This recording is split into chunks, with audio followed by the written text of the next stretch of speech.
विमल बहुत परेशान था। उसे समझ में नहीं आ रहा था कि वो इस परिस्थिति से कैसे निपटे।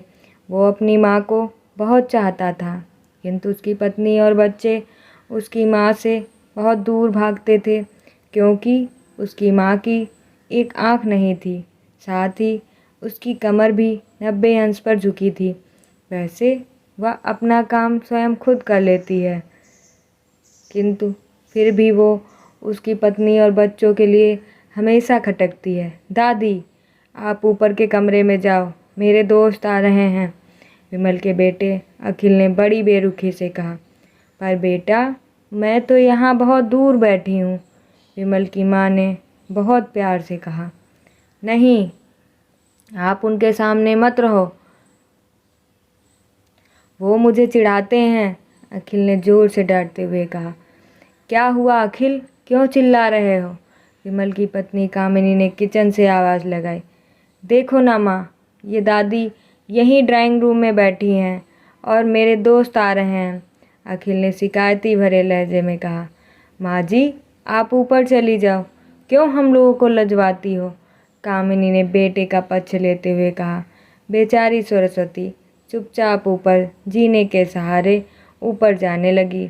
कमर झुकी होने के कारण उन्हें ऊपर चढ़ने में बहुत परेशानी हो रही थी, किंतु वो पूरी ताकत से ऊपर के अकेले कोने वाले कमरे में जाकर बैठ गईं। विमल बाजू के कमरे से सब सुन रहा था। उसे कष्ट हो रहा था कि उसकी माँ को अपमानित होना पड़ रहा है, किंतु वो असहाय था। अगर वो कुछ कहता तो पत्नी और बच्चे उसका विरोध करने लगते। दूसरे उनके तर्क भी सही लगते हैं, चूँकि वो एक प्रशासनिक अधिकारी था। उसका सामाजिक स्तर बहुत ऊंचा था। उसकी ससुराल भी एक उच्च घराने में थी, अतः वह चुपचाप इस तरह हर दिन अपनी माँ को अपमानित होते देखता रहता। रात को विमल की पत्नी ने कहा, देखो जी, अब कुछ करो। कल कलेक्टर साहब की पत्नी आई थी। माँ जी अपनी देसी धुंधारा में उनसे मिली। मुझे बहुत शर्म आ रही थी कि बताते हुए कि यह मेरी सास हैं। मैंने कह दिया कि दूर की रिश्तेदार हैं, इलाज कराने आई हैं। विमल को रोना आ गया, किंतु फिर भी वह चुप रहा। उसे समझ नहीं आ रहा था कि वो क्या करे। अपने बेटे की मना स्थिति को सरस्वती अच्छी तरह से जानती थी और बेटे को कोई कष्ट न हो, इसलिए वो हर बात को चुपचाप सह लेती थी। विमल बहुत उदास रहने लगा। एक तरफ परिवार और सामाजिक स्तर पर जीने की प्रतिबद्धता थी, तो दूसरी तरफ स्वयं उसकी माँ। आखिर माँ ने अपने बेटे की हालत देखी नहीं गई। एक दिन उसने अपने बेटे से कहा, विमल, बहुत दिन हो गए हैं, मैं अपने गांव जाना चाहती हूँ, मुझे वहाँ पहुँचा दो।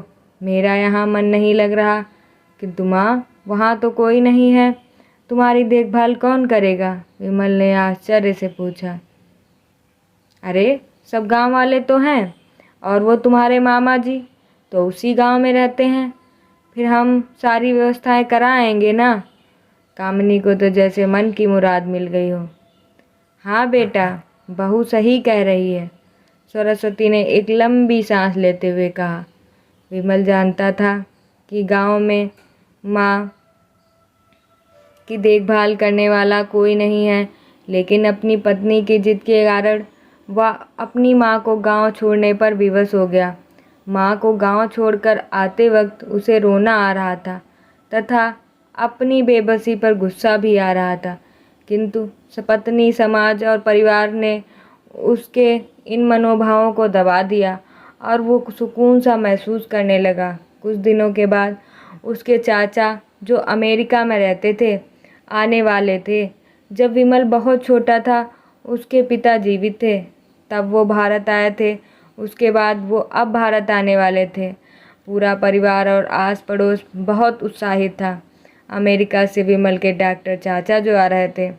डॉक्टर रमेश ने जैसे ही घर में कदम रखा, सबने मिलकर बहुत उत्साह से उनका स्वागत किया। वो विमल भाभी नहीं दिख रही।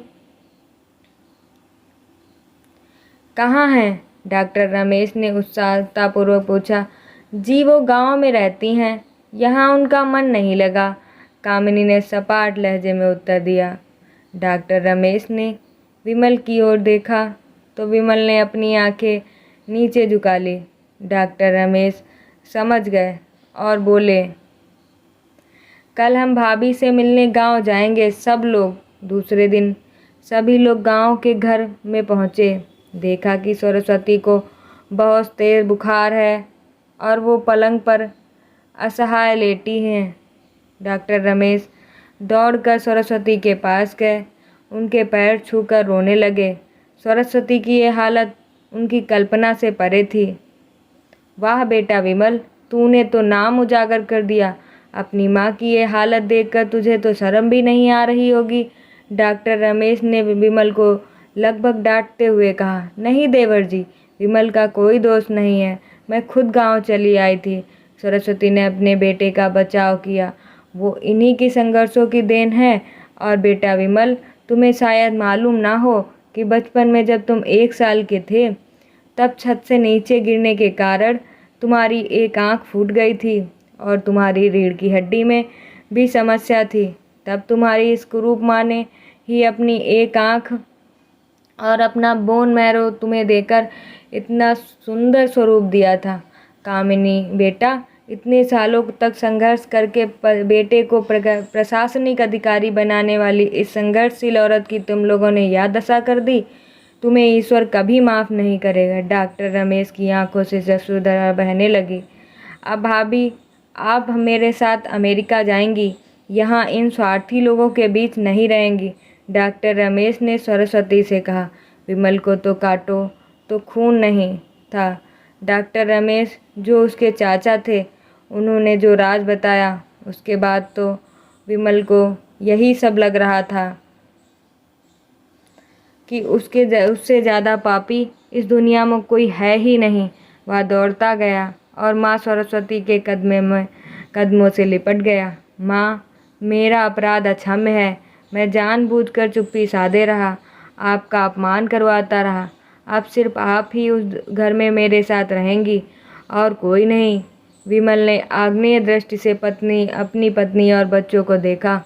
कामिनी को तो बहुत पश्चाताप हो रहा था, किंतु उसकी हिम्मत ही नहीं हो रही थी कि वो सरस्वती से आंख मिलाए। सरस्वती ने कामिनी की स्थिति को समझकर उसको पुचकारते हुए अपने पास बुलाया और विमल को डांटते हुए कहा, खबरदार, जो मेरी बहू को मुझसे अलग करने की कोशिश की तो तुझे ही घर से बाहर निकाल दूंगी। कामिनी और बच्चों ने सरस्वती के पैर पकड़ते हुए अपने व्यवहार पर माफ़ी मांगी और माँ के इस हृदय ने सबको माफ़ कर दिया। विमल बहुत परेशान था। उसे समझ में नहीं आ रहा था कि वो इस परिस्थिति से कैसे निपटे। वो अपनी माँ को बहुत चाहता था, किंतु